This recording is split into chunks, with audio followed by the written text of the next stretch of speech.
הבית ספרי, בתוך ומחוצה לו.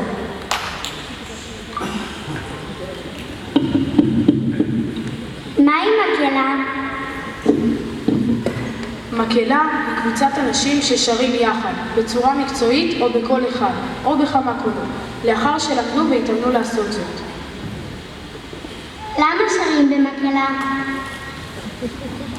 מכיוון שהשירה במקהלה מעניקה לנו הזדמנות לחוש חוויה מוזיקלית, חברתית ותרבותית מרגשת. מכיוון שבהופעות המקהלה אנו מביעים את עצמנו באמצעות אמנות המוזיקה. מכיוון שבהופעה במסגרת המקהלה אנו חווים את התרגשות הנתינה לקהל מאזינים.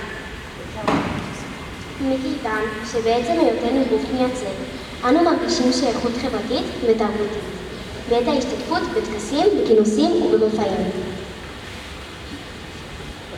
מכיוון שאנו אוהבים לשיר יחד.